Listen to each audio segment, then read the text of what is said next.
The sea was a beast that night, restless, hungry, its black waves gnashing against the hull of the howling dawn. Captain Kale Stormfang Vane stood at the bow, his boots planted firm against the rocking deck, his ice-blue eyes scanning the horizon. The wind howled through his dark, salt-streaked hair, and the cold bit deep into his bones, deeper than it should have. He clenched his fist, watching as the veins beneath his skin darkened, creeping like frost on glass. The curse was spreading. "Captain," a rough voice cut through the storm. Garrick Bonehand Dane, his first mate, lumbered forward, his scarred face twisted in a scowl. "The men are whispering again. They say these waters are haunted." Kale smirked, though there was no humor in it. "Since when do my sailors fear ghosts?" Garrick's lone eye flickered toward the churning sea. "Not ghosts, Captain. Mermaids." A ripple of unease passed through the crew. Superstition was a plague aboard any ship, but Kale had no patience for it. He had sailed these waters for years, hunting treasure, hunting legends, hunting the one thing that could save him. "The mist-bloom pearl," he muttered, the words tasting like hope and poison. "A gem said to grant immortality, a gem said to be guarded by creatures of the deep." Then, a flicker of silver beneath the waves. Kale's breath caught. At first, he thought it was the moonlight dancing on the water, but then he saw her. A woman, no, not a woman, a mermaid. She rose from the black sea like a dream, her skin shimmering with the pale glow of bioluminescent veins. Silver-blue scales traced the curves of her body, fading into the dark water below her waist. Her hair, long and wild, was the color of storm clouds, streaked with strands like sea foam. And her eyes, gods, her eyes, were the exact shade of the ocean before a tempest, deep and endless and full of secrets. For the first time in years, Kale felt something other than the cold. The crew gasped, some reaching for weapons, others backing away in fear. But Kale didn't move. He couldn't. The mermaid tilted her head, studying him with an eerie calm. Then slowly, she smiled. Kale should have been wary. He should have drawn his cutlass, barked orders, done something. But instead, he found himself leaning forward, his voice rough but softer than he intended. "You look beautiful today." The words hung in the air, foolish and reckless. His men stared at him as if he'd lost his mind. The mermaid's smile widened, and then she laughed. It was a sound like wind chimes and crashing waves, beautiful and terrifying all at once. Then, just as suddenly as she appeared, she dipped beneath the surface, vanishing into the dark. Silence. Then Garrick snarled, "You've doomed us all." Kale ignored him, his gaze still locked on the water where she had been. He didn't know her name. He didn't know why she had come. But one thing was certain, she wasn't afraid of him. And that made her more dangerous than any storm. The sea was quieter now, as if holding his breath. Kale stood at the railing of the howling dawn, his fingers gripping the worn wood until his knuckles turned white. The crew muttered behind him, their voices low and uneasy. They had seen the mermaid. They knew what it meant. "She'll drown us all," one sailor whispered. "She'll send us to the bottom," hissed another. Kale ignored them. His mind was still trapped in that moment. Her laugh, her eyes, the way the moonlight had danced across her skin. He had seen many monsters in his years at sea, but she was something else entirely. And then, as if summoned by his thoughts, the water rippled. She emerged slowly this time, her silver-blue scales glinting like shattered glass. Her storm-colored hair clung to her shoulders, and her gaze locked onto his with an intensity that made his pulse quicken. "You speak pretty words for a pirate," she said, her voice like the tide rolling over smooth stones. Kale smirked. "And you're bold for a creature who should fear men like me." She tilted her head, studying him. "Should I?" A challenge. Kale's grin faded. He had expected fear or rage, or even the eerie song of a siren luring him to his doom. But this was different. Behind him, Garrick growled, "Captain, don't listen to her. She's playing tricks." Kale raised a hand, silencing his first mate without looking away from the mermaid. "What do you want?" She drifted closer, the water swirling around her. "You seek the mist-bloom pearl." It wasn't a question. Kale's blood turned cold. How did she know? The pearl was a legend, whispered in taverns and scribbled on old maps. Few believed it existed. Fewer still knew he hunted it. The mermaid's lips curved into a knowing smile. I can take you to it. A murmur of disbelief rippled through the crew. Garrick's hand went to his cutlass. It's a trap. Cale ignored him. Why would you help me? The mermaid's expression darkened. Because the ones who hunt the pearl hunt my kind. They tear us from the sea, bleed us dry for our tears. Her voice dropped, low and fierce. I will lead you to what you seek, if you swear to leave my kin in peace. Cale hesitated. He had spent years chasing this dream, this cure for the curse eating him alive. But now, faced with her, with the fire in her eyes, he wondered what price he was truly willing to pay. And if I refuse? He asked. She bared her teeth, sharp, too sharp for a human. Then the sea will claim you faster than your curse ever could. Silence. The crew held their breath. The ship creaked. The waves lapped against the hull like a patient predator. Cale exhaled. What's your name? She blinked, as if surprised by the question. Then softly, Lyria? Lyria. It suited her, wild and beautiful, like the ocean itself. Cale nodded. Then we have a deal, Lyria. Garrick cursed under his breath. The crew shifted nervously, but Cale didn't care. Because for the first time in years, he felt something other than the cold. Hope. And as Lyria slipped beneath the waves once more, her voice echoed in his mind like a promise or a warning. Follow the blue light, Captain, and pray you do not regret it. The sea had turned the color of old blood. Cale stood at the helm of the howling dawn, his gaze fixed on the horizon where the last sliver of sun dipped beneath the waves. For 3 days, they had followed Lyria's blue light, a ghostly glow beneath the water that led them deeper into uncharted tides. The crew muttered prayers to forgotten gods, their hands never far from their weapons. Garrick spat over the railing, his scarred face twisted in a scowl. This is fool's work, Captain. That creature's leading us to our graves. Cale didn't answer. His fingers traced the frost creeping up his wrist. The curse, slow but relentless. He could feel it in his bones, a cold deeper than the ocean's abyss. He was running out of time.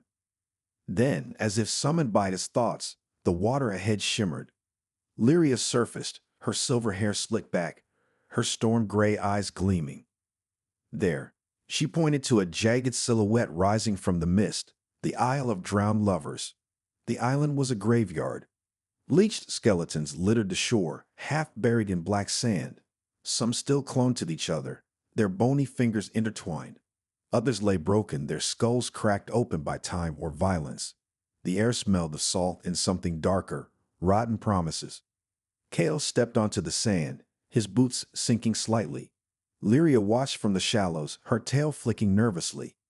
Why here? He asked. Her voice was barely a whisper. Because the pearl demands a price. Before he could ask what she meant, a sound echoed from the ruins ahead, a song.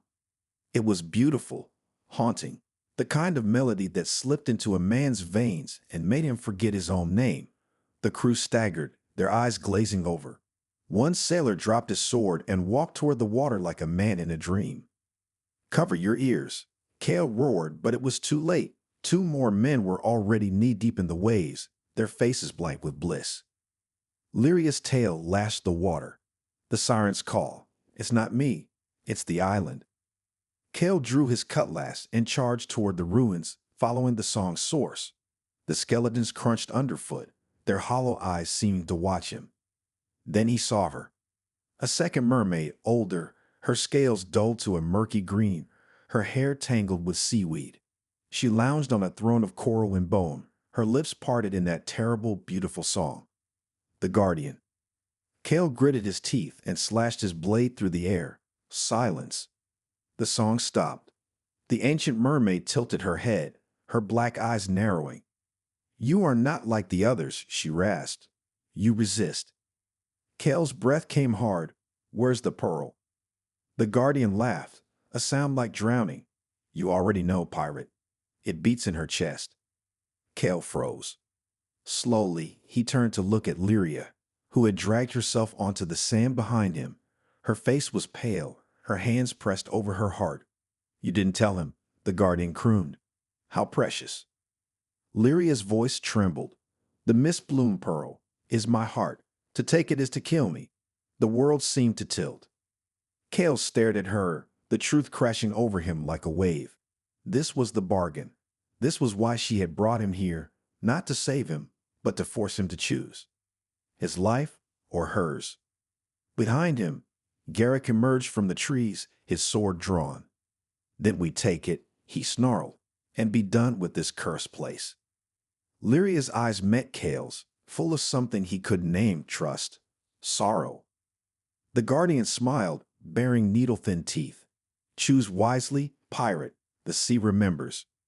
And as the wind howled through the bones of the drowned, Kale realized there was no winning this game. The air smelled of salt and betrayal. Kale stood frozen between Lyria and Garrick, his cutlass heavy in his hand. The crew had stopped their mindless march into the sea, but now their eyes flickered between their captain and the mermaid with the priceless heart. The guardian watched from her throne of bones, her laughter a dry rattle in the wind. "You knew," Kale said to Lyria, his voice rough. "This whole time you knew." Her silver blue tail flicked against the sand, sending up a spray of black grains. "And yet you still followed me," she whispered. Garrick spat on the ground. "Enough talk." He raised his sword, the blade catching the dying light. "Cut the pearl from her chest and let's be gone from this cursed place." A murmur of agreement rippled through the crew. Kale's grip tightened on his weapon. "Touch her, and I'll feed you to the sharks myself." Garrick's single eye gleamed with malice. "Then you're a fool, Captain, and fools don't keep their ships." The first knife came from the shadows, a flash of steel hurled by a wiry deckhand. Kale dodged, but the blade grazed his arm, drawing blood. The mutiny had begun. Chaos erupted. Kale fought like a man possessed, his cutlass a whirl of silver in the dusk. Men fell, screaming, their blood staining the black sand. But there were too many. Garrick's axe came down, and Kale barely raised his sword in time. The impact sent him stumbling back into the surf. Lyria cried out, her voice piercing the night. "Kale." Then the sea answered. The waves, once calm, reared up like angry beasts. The wind howled, tearing at sails and skin alike. The crew shouted in terror as the water twisted into monstrous shapes, jaws of foam and fury, hands of liquid night. Lyria's wrath.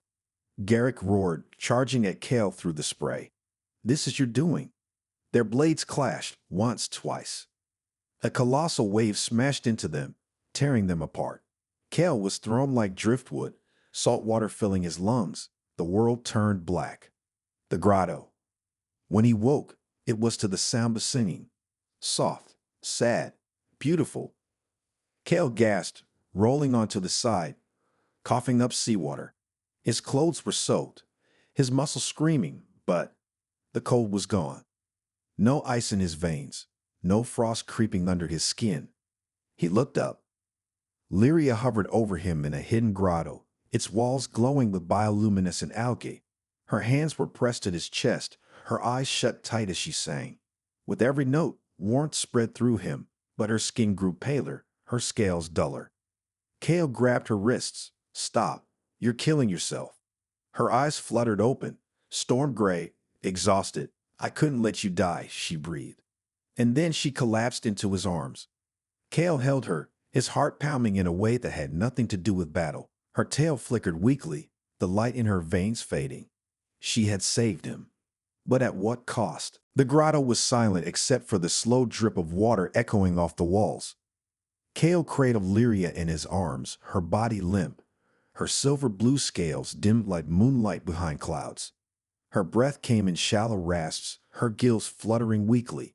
The bioluminescent algae painted ghostly patterns across her skin, making her look like a fading dream. "Why?" Kale whispered, his voice rough. "You should have let me drown." Lyria's fingers twitched against his chest. "Then who would have saved me?" The words struck him like a harpoon to the heart. He had spent years chasing legends, fighting men and monsters, all to escape death. But here now, with her life seeping away in his arms, he realized He didn't want to live if it meant losing her. Gently, he brushed a strand of storm gray hair from her face. Tell me how to fix this. Lyria's lips parted, but no sound came out. Her eyes fluttered shut. Panic clawed at Kale's throat. He pressed his forehead to hers, his voice breaking. Don't you dare die on me, Lyria. Not after this. Not after everything. A faint glow pulsed between them where their skin touched. Kale pulled back, staring. The veins in Lyria's wrists flickered with light, mirroring the luminous swirls in the grotto walls. Magic. He didn't think.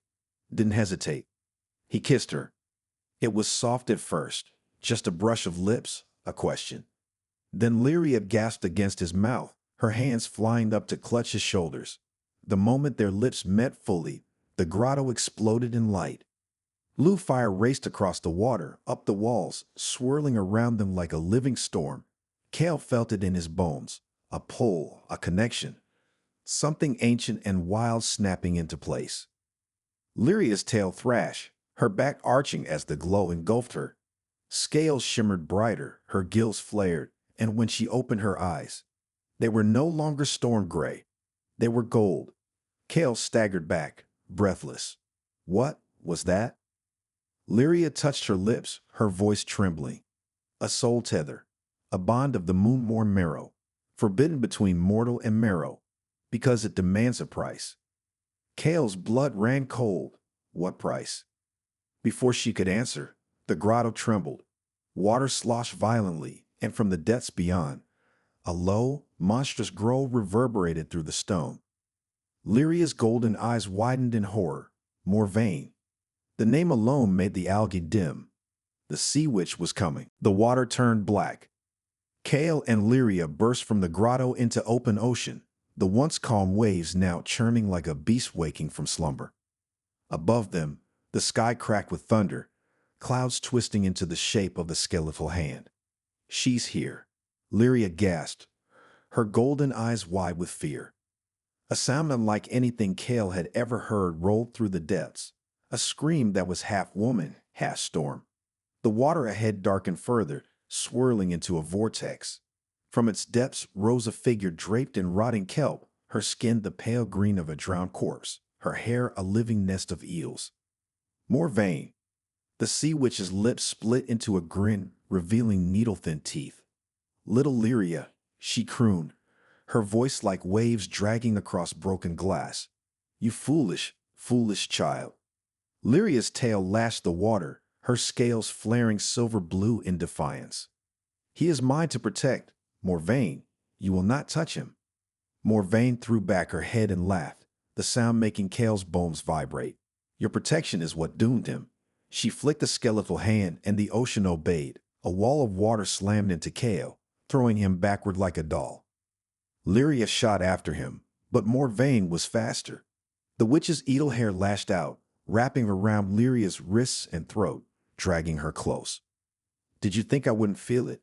Morvain hissed. A soul tether with a human? You've spat on the old laws. Kale surged upward, his lungs burning, his cutlass drawn. Let her go. Morvain's yellowed eyes flicked to him. Ah, the cursed pirate, she sneered. Tell me, Captain, did she mention that your little bond shares fate? If she dies, so do you. And oh, her grip tightened on Lyria. I will kill her. Lyria thrashed, her gills flaring. Kale, run. A shadow moved beneath them. Something enormous, something ancient. The water trembled as a leviathan, a creature of jagged teeth and endless hunger, surged from the abyss. Morvain's laughter echoed as the beast opened its maw, rushing straight for Kale. Lyria screamed. Kale braced, raising his cutlass. A harpoon shot past his ear, embedding itself in the leviathan's eye. The beast recoiled with a shriek. Kale turned. Garrick, the one-eyed first mate, stood on the wreckage of the Howling Dawn, a second harpoon already loaded. His face was a mask of grim determination. Still need a fight, Captain? Kale didn't have time to question why Garrick had saved him. The Leviathan was recovering. Morvain was chanting in a language that made the sea boil, and Lyria was fading. Her glow dimmed as Morvaine's eels tightened around her. The soul tether in Kale's chest burned, a white-hot agony that told him one thing. She was dying. And if she died, so would he. But worse than that, he would lose her. Kale roared, diving for Morvaine. The ocean was screaming. Kale fought through the churning water, his muscles burning, his lungs on fire. Morvaine's laughter echoed around him as the Leviathan thrashed, its blood turning the sea dark as ink. Garrick's harpoons kept the beast at bay, for now, but every second brought Lyria closer to death. Her body hung limp in Morvaine's grasp, the eels around her throat tightening. The golden light in her veins was fading. She's killing her, Kale roared. Garrick reloaded his harpoon with shaking hands. Then do something, damn you. Kale surged forward, his cutlass raised. Morvaine flicked her wrist.